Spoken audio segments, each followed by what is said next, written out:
Raja Damai, Kau turun ke dunia, selamatkan manusia.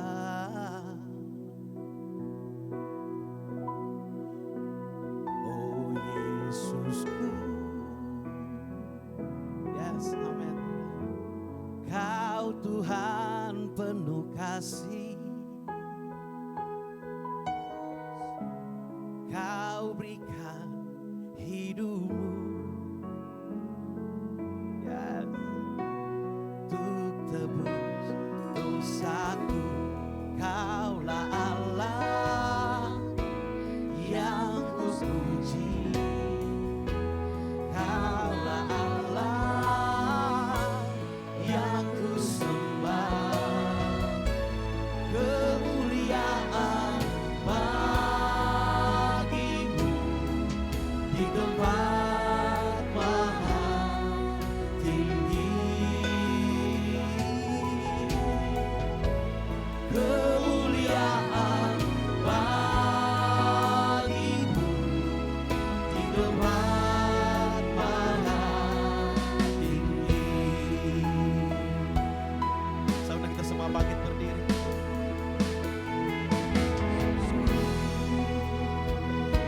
Engkaulah Raja Damai, Engkaulah Raja Damai. Kau turun ke dunia, selamatkan manusia. Oh Yesusku, oh Yesusku, Yesusku, Kau Tuhan penuh kasih, Kau berikan hidupmu, oh untuk tebus dosaku. Yes. Kaulah Allah yang ku puji, Kaulah Allah yang ku sembah. Semua kemuliaan bagimu di tempat maha tinggi.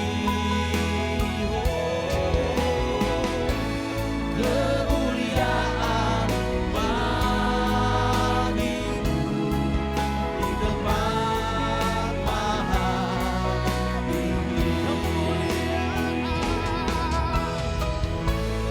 Kemuliaan bagimu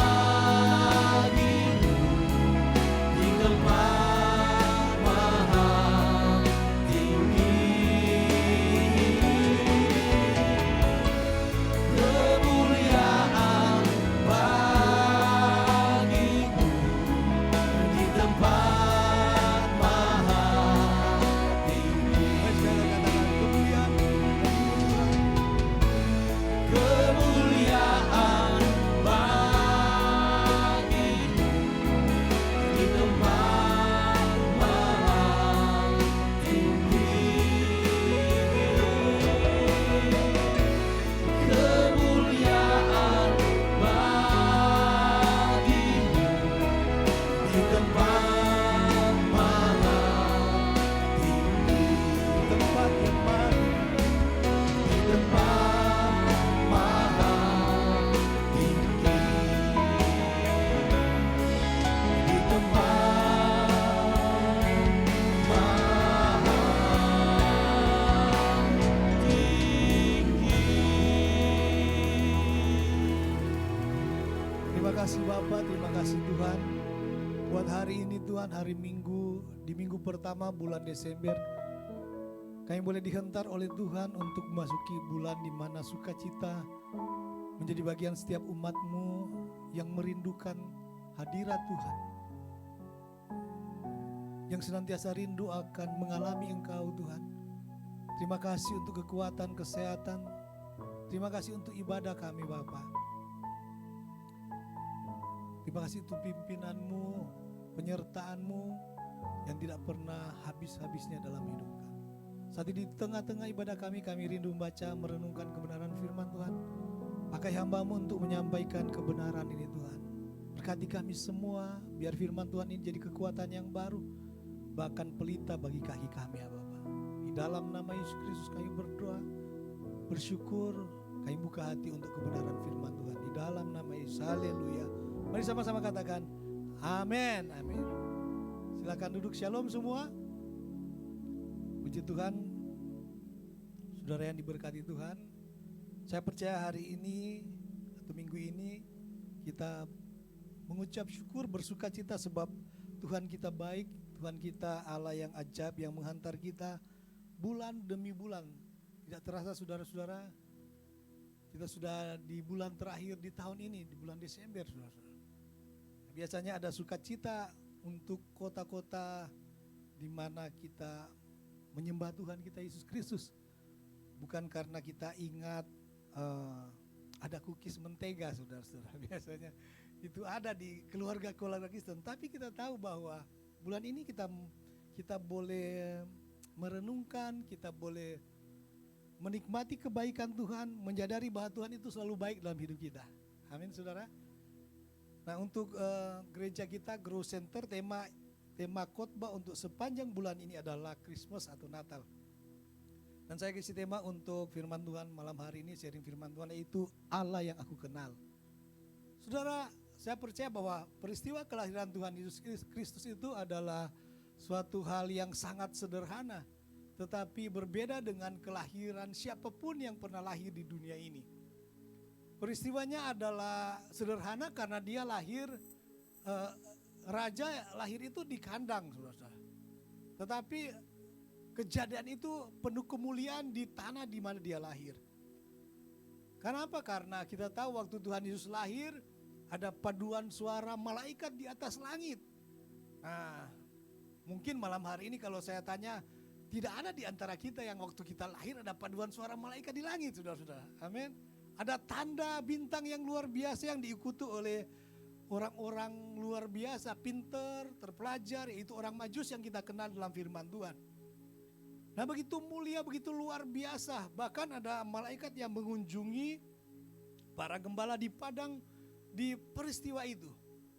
Dan malaikat mengabarkan bahwa ada sukacita, ada damai sejahtera ketika Yesus lahir di bumi. Pertanyaannya, apakah kita punya damai sejahtera saudara-saudara? Karena banyak kali kalau masuk bulan Desember, orang bilang harusnya adalah bulan penuh damai sejahtera. Tapi orang juga bilang ibu-ibu itu banyak yang kehilangan damai sejahtera. Karena udah berpikir, aduh bagaimana menyediakan tadi cookies mentega, makanan yang enak, baju yang baru, saudara-saudara. Sehingga kita tidak menyambut Tuhan lagi, tetapi kita teralih fokusnya dengan menyambut dengan hal-hal yang berbeda. Nah, malam hari ini kita akan baca firman Tuhan dalam kitab Injil Yohanes pasal yang pertama. Saya mengambil firman Tuhan ini berkaitan dengan berita Natal di dalam Injil Yohanes pasal 1 ayat 1 sampai 12. Kalau kita baca Injil ini saudara-saudara, Injil ini menerangkan dengan jelas tentang siapa Tuhan yang mengerti tentang dunia dan isi hati Tuhan sehingga dia harus datang kepada dunia.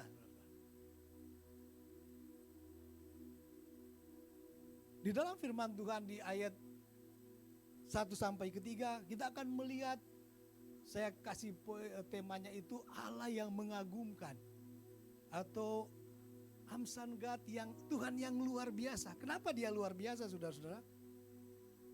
Sebab firman Tuhan kita baca malam hari ini, demikian bunyinya, pada mulanya adalah firman, firman itu bersama-sama dengan Allah. Firman itu adalah Allah. Ia pada mulanya bersama-sama dengan Allah.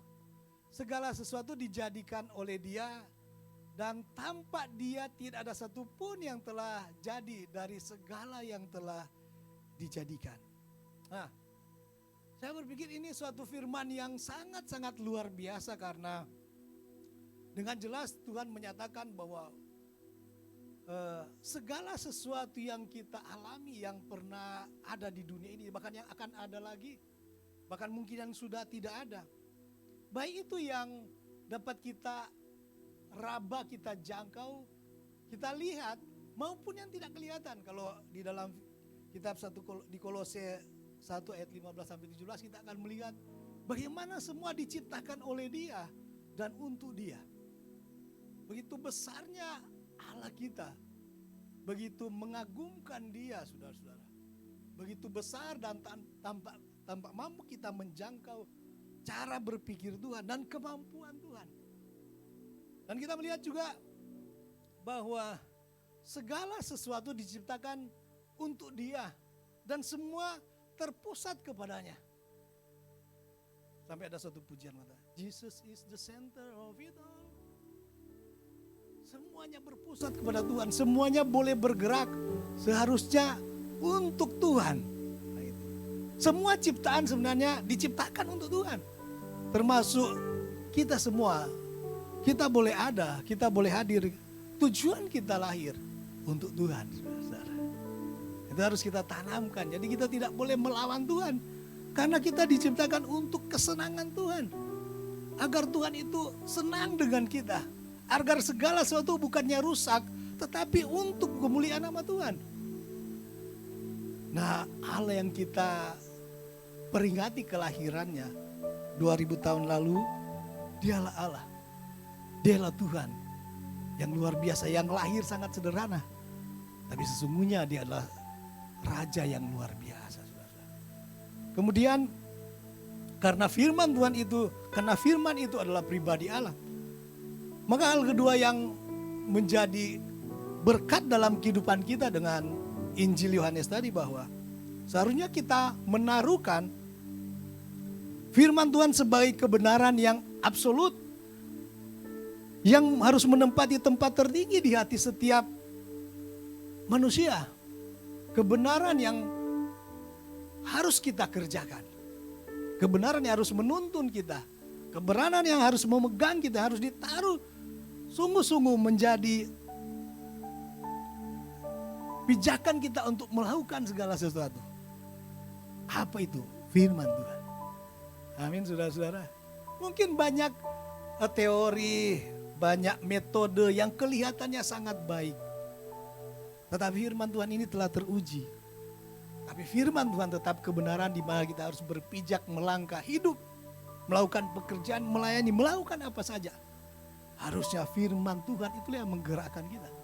Disitulah kita berdiri, saudara-saudara. Sehingga kalau kita renungkan betapa besarnya kedatangan Raja ini, saudara-saudara, maka kita tahu bahwa hanya perasaan kagum akan Tuhan yang boleh ada di hati kita. Betapa luar biasanya Dia, saudara-saudara. Siapakah kita? Dari sekian banyak ciptaan Tuhan, dulu mungkin kita tahu, saya dulu cuma tahu bumi itu begitu besar dan saya sangat kecil. Tetapi setelah kita tahu bumi itu adalah bagian dari antariksa yang begitu besar, yang untuk membuatnya Tuhan cuma mengucapkannya saja, maka kita seperti debu yang tidak ada artinya. Nah, kalau Tuhan mau datang bagi kita, itu hal yang sangat mengagumkan. Dia Tuhan yang sangat mengagumkan. Amin, saudara. Seperti lagu ini, saudara, kita nyanyikan bersama. Yesus Tuhan dan Allah kami, Engkau layak menerima pujian, hormat dan kuasa, sebab Kau telah ciptakan segalanya.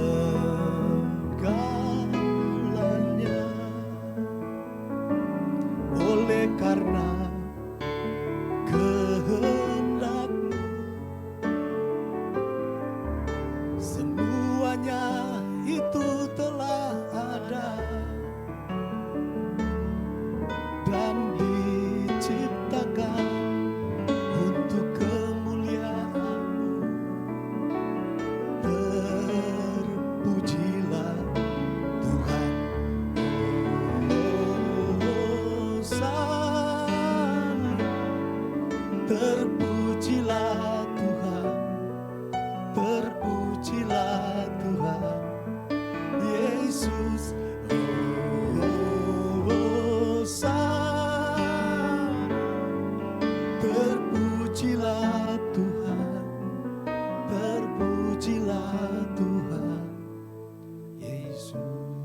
Jadi poin pertama adalah Allah yang mengagumkan. Dia Allah yang luar biasa yang mau turun ke dunia bagi kita. Poin kedua adalah Allah yang mengenal aku. Firman Tuhan di dalam kitab Yohanes 1 tadi ayat 4 sampai 11. Demikian bunyi firman Tuhan. Dalam Dia ada hidup dan hidup itu adalah terang manusia. Terang itu bercahaya di dalam kegelapan dan kegelapan itu tidak menguasainya. Datanglah seorang yang diutus Allah namanya Yohanes. Ia datang sebagai saksi untuk memberi kesaksian tentang terang itu. Supaya oleh dia semua orang menjadi percaya. Ia bukan terang itu, tetapi ia harus memberi kesaksian tentang terang itu. Terang yang sesungguhnya yang menerangi setiap orang sedang datang ke dalam dunia. Ia telah ada di dalam dunia dan dunia dijadikan olehnya, tetapi dunia tidak mengenalnya. Ia datang kepada milik kepunyaannya, tetapi orang-orang kepunyaannya itu tidak menerima dia. Ketika saya merenungkan firman Tuhan ini, maka saya tahu Tuhan itu mengenal pribadi lepas pribadi kita. Tuhan tahu kedalaman hidup kita. Karena Dia yang menciptakan kita. Bahkan ada hal-hal tertentu yang mungkin berupa potensi, kemampuan kita yang tidak kenal dari diri kita. Tetapi Tuhan tahu, saudara-saudara. Dan Tuhan punya cara untuk mengasihi dunia yang waktu itu dalam pandangan Tuhan itu sudah tersesat. Sekalipun dunia tidak menyadarinya. Jadi dalam pandangan Tuhan, ketika Yesus lahir, dia melihat dunia ini sudah berjalan tidak pada jalurnya lagi. Dan dia harus turun.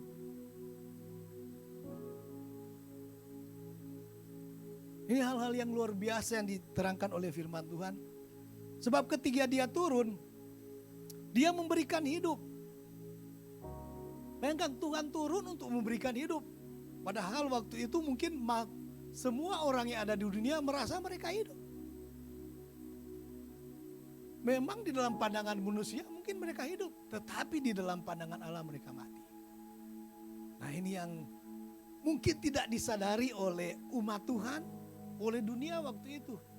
Sehingga dia harus datang menunaikan pekerjaannya. Dia membawa kehidupan, dia memberikan kehidupan.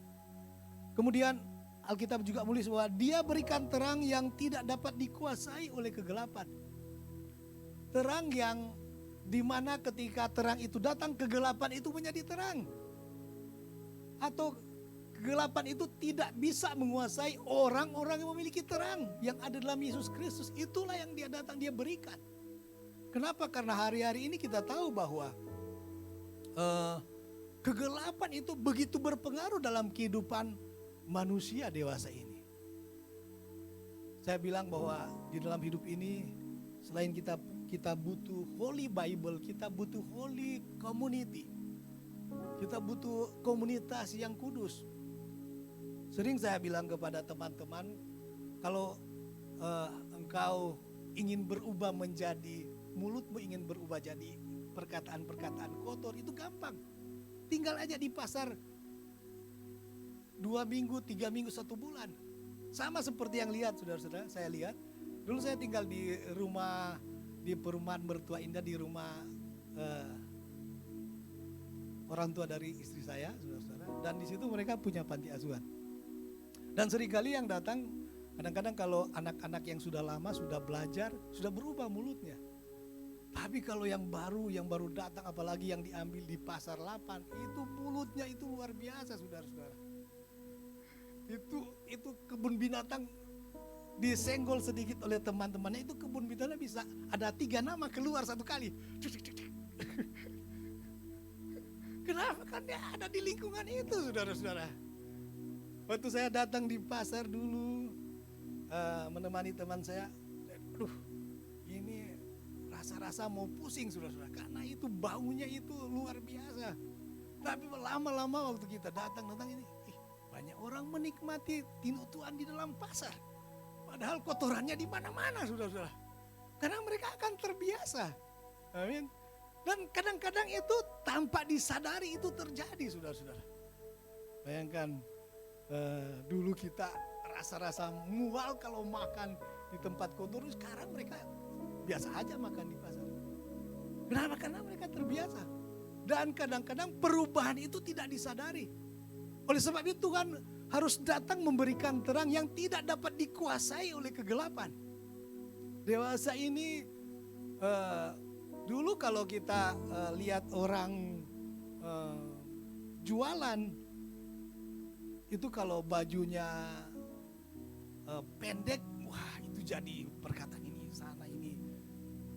Bukan bapak-bapak, biasanya perempuan yang bajunya pendek. Nah, tadi saya bicara dengan pastor di satu kota di Las Vegas. Saya bilang saya juga rindu ke sana. Dia bilang, waduh di sana ada orang, kebetulan ada perempuan jualan di pinggir jalan. Bajunya itu cuma tali-tali, saudara-saudara. Terus kelihatan apa ini, saudara? Tapi lama-lama hal seperti ini jadi biasa. Amin. Tapi orang yang menerima Tuhan diberi terang yang tidak dapat dikuasai oleh kegelapan. Karena ada Roh Kudus yang memimpin kita. Itulah kenapa dia harus datang. Banyak alasan kenapa Yesus itu datang. Karena dia harus memberi hidup, dia harus memberikan terang yang tidak dapat dikuasai oleh kegelapan. Dan dia membawa terang yang sesungguhnya, ayat ke-9. Terang yang sesungguhnya. Kalau kita pikirkan lagi, kenapa dia menggunakan kata sesungguhnya? Karena di dunia ini seolah-olah banyak terang, saudara-saudara. Tetapi kita tahu bahwa di dunia ini banyak terang palsu, saudara. Banyak orang tiba-tiba mengaku, saya Mesias yang akan turun. Waduh, itu banyak, saudara-saudara. Saya nabi terakhir. Nah, Yesus harus datang dengan firman Tuhan menjadi patokan kita. Hanya Tuhan. Dia adalah terang yang sedang datang. Dialah terang yang sesungguhnya. Tidak ada terang lain. Amin, saudara-saudara. Dan ia datang bagi dunia miliknya. Meskipun dunia tidak mengenalnya, firman Tuhan berkata. Dia telah datang kepada dunia, tapi dunia tidak mengenalnya. Bukan hanya tidak mengenalnya, tidak menerima dia, saudara-saudara. Dia masuk ke rumah miliknya. Mungkin kalau kita aplikasikan hari-hari, dia masuk rumah miliknya, istrinya mungkin sudah tidak kenal dia karena terlalu lama, anak-anaknya sudah tidak. Padahal itu rumah miliknya. Bahkan bukan cuma tidak kenal, mereka menolak dia. Rumah yang dalam artian dunia ini yang Tuhan ciptakan, yang hanya dia yang bisa melakukannya, itu menolak dia. Tapi bagi Tuhan, apapun dia bisa lakukan untuk kita. Tidak ada yang dapat merintangi kasih Tuhan bagi kita. Itulah Allah yang luar biasa, saudara-saudara. Kenapa? Karena saya percaya dia berkata karena dia kenal kita. Kenapa dia kenal kita? Karena kita miliknya. Dia datang kepada milik kepunyaannya. Dia tahu siapa kita, saudara-saudara. Loh, kita miliknya. Bahkan kadang-kadang kita tidak kenal siapa kita, tapi Tuhan tahu siapa kita. Oleh sebab itu dia punya banyak alasan untuk turun, datang ke dunia. Memberikan hal-hal yang tidak dapat diberikan oleh dunia. Tuhan adalah tempat perlindungan yang sempurna bagi kita. Tuhan adalah kekuatan kita, saudara-saudara. Tuhan, kita patut bersyukur karena Tuhan terus melakukan, terus bekerja untuk mendatangkan kebaikan demi kebaikan. Bukan saya mau bilang kadang-kadang kita salah lagi, jatuh lagi. Tuhan tetap Allah yang setia. Dia tetap baik bagi kita, saudara-saudara. Dan poin yang ketiga yang terakhir yaitu Allah yang aku kenal. Yohanes 1 ayat 12 berkata, Injil Yohanes 1 ayat 12, firman Tuhan tadi berkata, tetapi semua orang yang menerimanya diberinya kuasa supaya menjadi anak-anak Allah, yaitu mereka yang percaya di dalam namanya. Saya kasih tema atau judulnya Allah yang kenal. Kenapa kita harus mengenal Tuhan? Karena dia Bapa kita. Seorang anak seharusnya mengenal bapaknya. Amin, saudara-saudara. Firman Tuhan tadi berkata dia memberikan kuasa sebagai anak kepada orang yang menerima dia. Pertanyaannya, jangan-jangan kita sudah ibadah, sudah berdoa, sudah jadi Kristen puluhan tahun, kita tidak kenal siapa Bapak kita.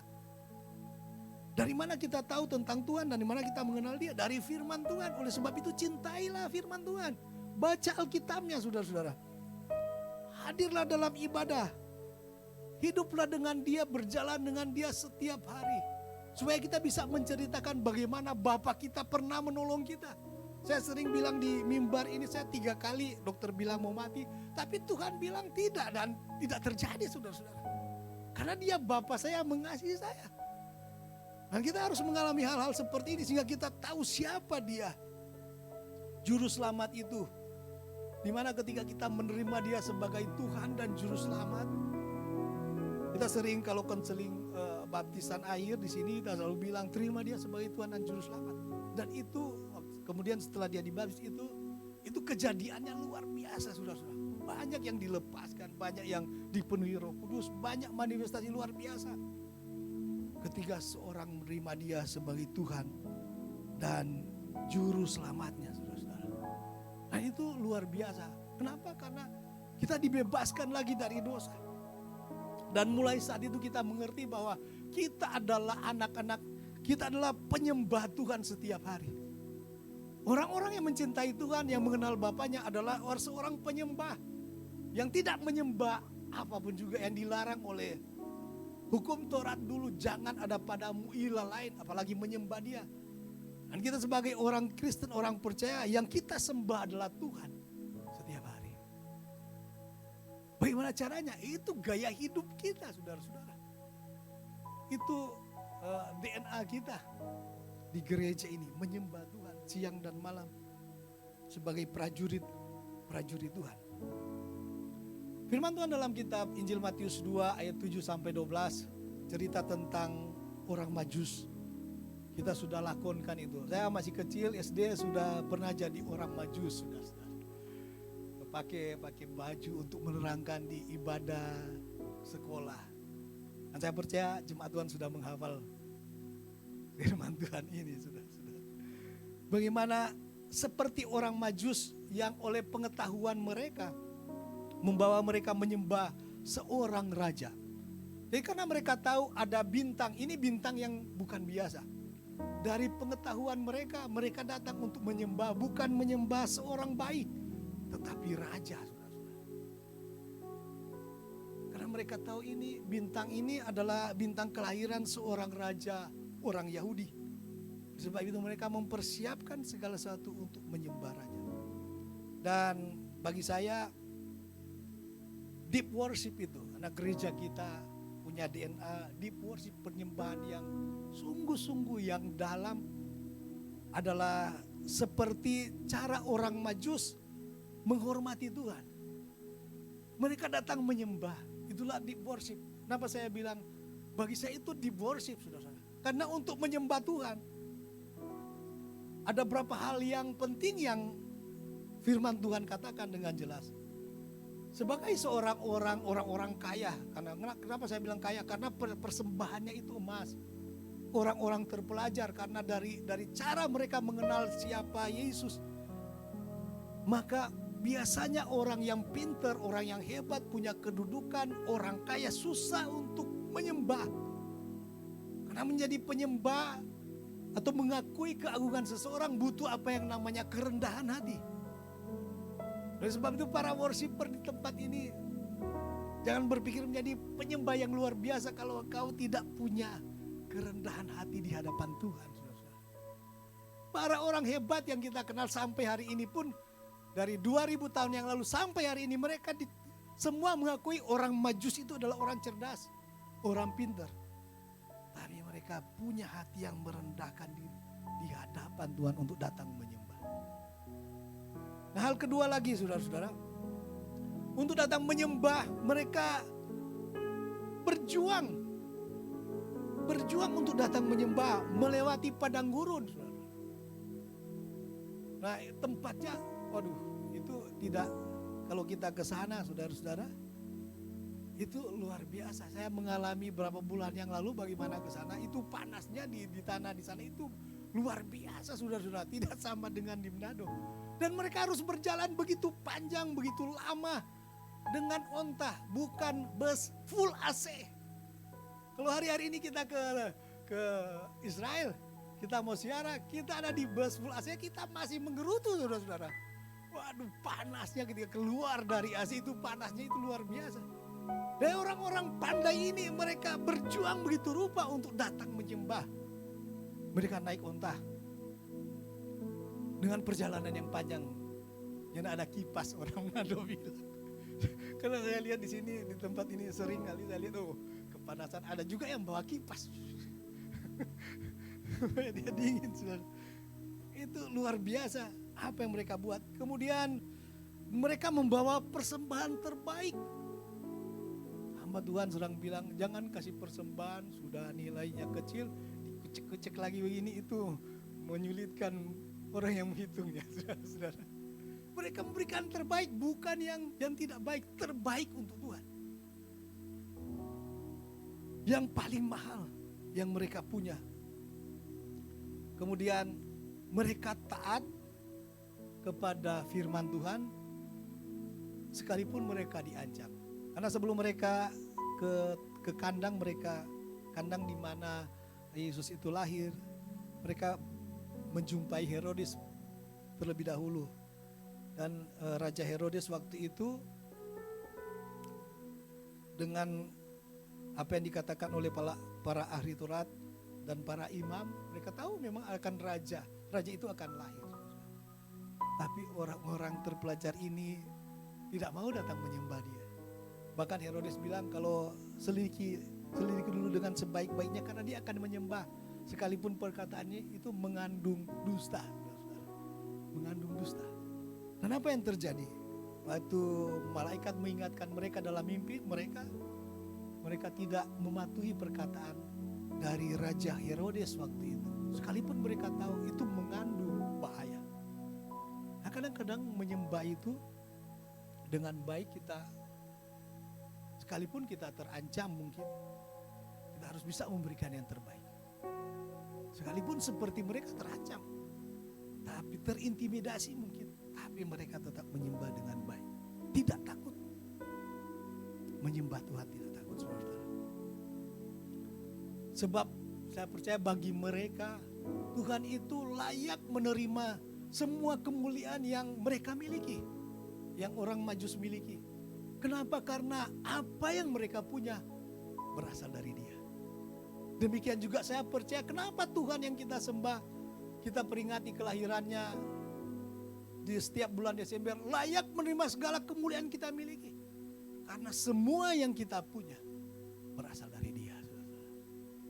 Kalau Dia stop sedikit nafas kita, biar bayar berapa miliar lagi itu tidak dapat bayar. Bayangkan kita mau nafas saja susah. Saya sudah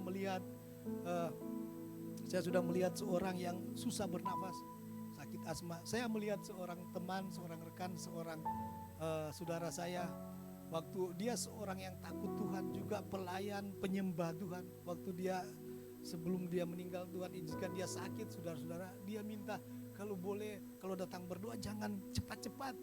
Tolong penyembahan lama-lama, jangan cuma 5 menit, jangan cuma 10 menit, kalau boleh 1 jam, 2 jam. Saya bilang sayang sekali, dia rindu sekali dalam penyembahan di dalam hadirat Tuhan. Tapi dia sudah sekarat. Nah, kadang-kadang untuk menikmati hadirat Tuhan, kebaikan Tuhan itu mahal harganya. Mahal. Kita mungkin biasa-biasa aja, rame, ada musik yang luar biasa. Tapi kalau kita Tuhan izinkan kita bisa melihat. Saya lihat saudara saya sendiri. Bagaimana dia rindu penyembahan yang luar biasa. Dia rindu lama-lama dalam hadirat Tuhan. Tapi ya, pelayan itu tidak kuat kalau terus-menerus menyembah, saudara-saudara. Orang datang. Nah, saya bilang seandainya dia punya kekuatan lagi, mungkin dia akan menyembah dengan luar biasa. Saudara-saudara, jadi kita lihat di sini bahwa worship itu adalah cara hidup kita setiap hari. Nah, bagaimana dengan penyembahan kita? Bagaimana dengan apakah kita memberi yang terbaik kepada Raja yang lahir itu? Mungkin itu pertanyaannya, saudara-saudara. Bahkan firman Tuhan, kalau kita merenungkan firman Tuhan, semua pengabdian kita sebagai anak Tuhan, kita sebagai pelayan Tuhan, itu tidak akan dapat membalas apa yang Tuhan sudah berikan bagi kita, saudara-saudara. Nah, jadilah hamba Tuhan, dimanapun dia izinkan kita. Jadilah hamba Tuhan sebagai ibu rumah tangga, sebagai bapak rumah tangga, pendeta, sebagai seorang profesional, seorang guru mungkin, abri mungkin. Kita abdikan dia untuk dia. Kita berikan semua untuk dia karena itu berasal dari dia. Jadi Natal bukan sekedar perayaan, tetapi Natal adalah penyembahan yang penuh dengan rasa hormat dan kekaguman dan ketaatan kepada Tuhan yang mulia, saudara-saudara. Seringkali kita mungkin melewati, kalau hari ini kita masih bersyukur, tapi mungkin di beberapa waktu yang lalu atau banyak orang melewati bulan-bulan Desember itu menjadi bulan yang biasa, saudara-saudara. Tapi pertanyaannya, apakah kita menyadari bahwa Tuhan yang kita sembah adalah Allah yang sangat mengagumkan, Tuhan yang luar biasa, bukan biasa-biasa. Apakah kita tahu bahwa dia kenal kita, sehingga dia kalau dia menolong kita kadang-kadang tepat seperti yang kita perlukan. Kemudian apakah kita kenal Tuhan kita? Jangan-jangan kita sudah terlalu lama jadi Kristen, tapi kita tidak tahu siapa dia. Kita hanya terus meminta Tuhan, jadikan aku ini, jadikan aku ini, jadikan ini, berkati ini. Kita tidak pernah dapat memberikan sesuatu yang terbaik bagi dia. Mari saja kita bangkit berdiri, saya nyanyikan satu pujian.